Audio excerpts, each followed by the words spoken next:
The image in a dark room and using 1440p resolution is quite a grainy experience with noticeable ghosting around the outside of us. It does well to bring light to the image, but it doesn't look as though we're quite getting the full 30 frames per second. Comparing that to the 1080p resolution, and the movement looks much better at 1080p, and I can't say there's much of a difference in image quality. Bringing in natural light at 1440p and the image quality isn't too bad. It still doesn't quite look as though we're getting those full 30 frames per second, but it keeps us in focus throughout, but there is some fisheye warping to the sides of the image. Comparing this to 1080p, and once again, there's not going to be much in the way of difference in image quality, but the movement still looks better at 1080, so this is probably the best resolution to go for if you want that fluent experience. Bringing in a ring light, and this is going to be the best image that you're going to get. The auto settings do struggle to adjust the exposure, as shown with the white patches on our face from the ring light. It's not going to be the crispest picture in the world, but it's good enough to get the job done. Again, comparing it with 1080p, and the only thing that we are noticing is the fluency in the movement. Once again, I think it's worth just going with 1080. Now, the microphone on this is pretty bad,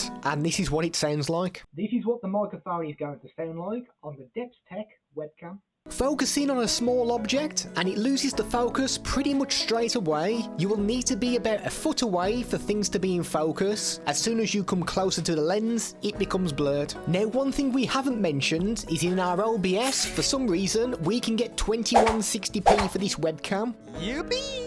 The reason why we haven't shown it is because of how laggy it is, as shown when compared with 1440 and 1080p. But we did do one test with it, and that was a static text test to see if there was any improvement over the other resolutions, but we couldn't see it with them all looking very similar. Testing it on a green screen, and we immediately knew that we were going to run into issues with the exposure, and this was proven when we removed that green screen and it looks as though there's a car coming behind me at night. So we went to our configure video section to bring up the webcam properties, and we unticked the exposure and left it on -8. This removed the light and gave us a great key. So if you have lights on yourself, then you will want to go into the camera settings and manually set the exposure for the best results. Now, this webcam looks identical to the Miko Eleverde webcam that we previously reviewed, and they both have a rubber pad on top. The Miko webcam had exposed wires when we removed it, but the Depstech has got a hidden button, and this is for zooming. There are 5 zoom settings available by tapping the button, and on the 6th press, you go back to normal. Bear in mind that the more that you zoom in, the more quality that you will lose. It comes with a tripod in the box if you prefer to have it mounted that way. The front can be closed to hide the lens. The head can be tilted and rotated a full 360 degrees. Leave us a comment down below and let us know what you think about this webcam, and as always, a massive shout out to our channel members. The early access video is on the way to you now.